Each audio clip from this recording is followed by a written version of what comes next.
Perhatikan di sini, kakek Husin ini adalah salah satu pengidap asma.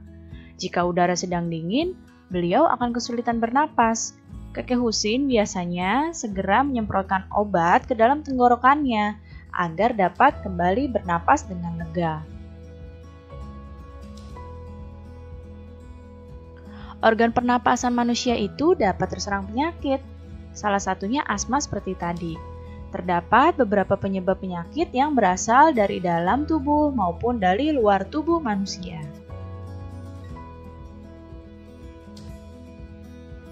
Berikut beberapa penyakit pada sistem pernapasan manusia. Ada asma, kemudian flu, bronkitis, tonsilitis, dan pneumonia. Sebenarnya masih banyak lagi yang lainnya ya, cuma kali ini kita akan membahas penyakit-penyakit yang ini, ya. Yang pertama adalah asma.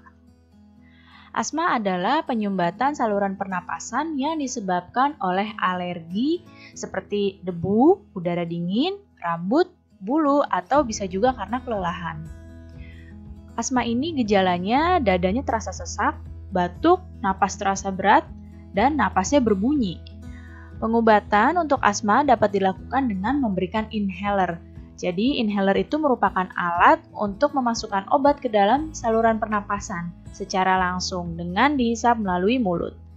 Nah, perhatikan di gambar di sini, ini adalah saluran napas yang normal. Sedangkan yang asma seperti ini. Lihat di sini ya, ini ada penyumbatan di saluran pernapasannya seperti ini. Makanya penderita asma napasnya akan terasa sesak jika sedang kambuh. Inhaler itu seperti apa? Inhaler bentuknya seperti ini, seperti yang tadi dipakai oleh kakek Husin untuk menyemprotkan obatnya. Supaya obatnya ini bisa dihisap langsung masuk ke mulut dan tenggorokannya, ke saluran napasnya. Yang selanjutnya adalah flu. Flu ini adalah gangguan pernapasan yang disebabkan oleh virus. Nah, gejala utamanya itu sakit kepala, demam, hidung tersumbat oleh lendir, badan terasa letih, dan juga nafsu makan berkurang. Pengobatan flu ini dapat dilakukan dengan minum obat ya, sesuai dengan resep dokter, dan meningkatkan daya tahan tubuh dengan makanan-makanan bergizi. Berikutnya ada bronkitis. Bronkitis adalah infeksi atau peradangan saluran bronkus yang biasanya disebabkan oleh virus. Nah, gejala bronkitis adalah batuk berdahak, demam, dan sesak napas. Pengobatan bronkitis dilakukan dengan minum obat sesuai dengan resep dokter, istirahat yang cukup, serta mengkonsumsi makanan yang sehat dan bergizi. Perhatikan gambar di sini. Ini yang sebelah kiri adalah bronkus yang normal. Sedangkan yang sebelah kanan ini adalah bronkus yang terkena bronkitis. Bisa dilihat sini saluran napasnya terlihat lebih sempit sehingga menyebabkan sesak napas dan ada seperti lendirnya di sini ya. Selanjutnya ada tonsilitis. Tonsilitis adalah peradangan pada amandel atau tonsil yang disebabkan oleh virus atau bakteri. Gejalanya itu membesarnya tonsil itu menimbulkan rasa sakit. Selain itu, muncul juga selaput putih di sekitarnya. Pengobatannya dilakukan dengan minum obat sesuai resep dokter, serta mengkonsumsi makanan dan minuman yang bersih. Perhatikan gambar di sini, tonsil yang normal ini seperti ini. Ini tonsil, lihat ya, yang ditunjuk oleh ibu dengan anak panah. Ini tonsil.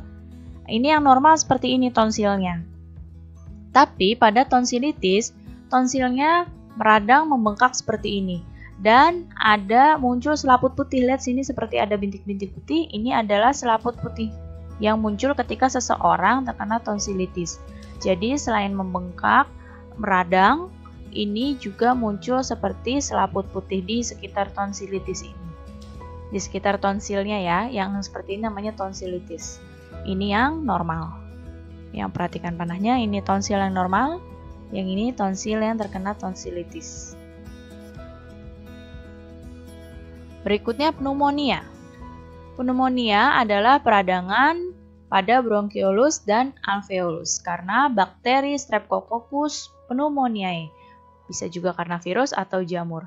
Gejalanya batuk dengan dahak yang berdarah, sesak napas, nyeri dada, dan demam tinggi.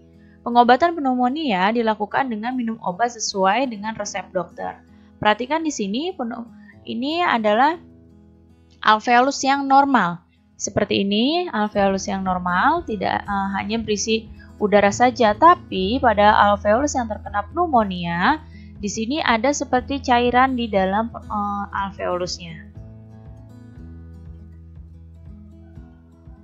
Nah, sekarang coba perhatikan di hadapan kalian. Di sini ada gambar beberapa tarian daerah di Indonesia. Ya, ini ada gambar beberapa tarian daerah di Indonesia. Nah, hampir semua tarian Nusantara itu menggunakan properti. Apa sih properti itu? Properti tari adalah segala kelengkapan dan peralatan yang digunakan ketika pertunjukan tari.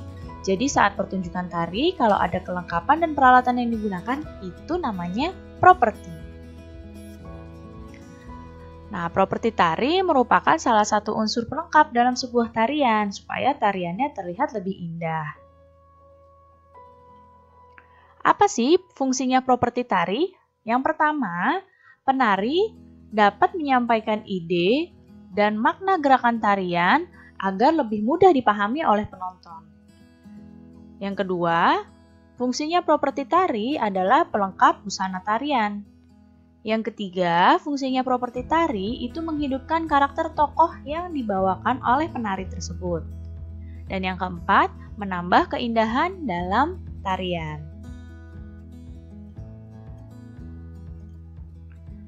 Ini adalah jenis properti tari. Ada properti jenis senjata dan ada properti jenis lainnya.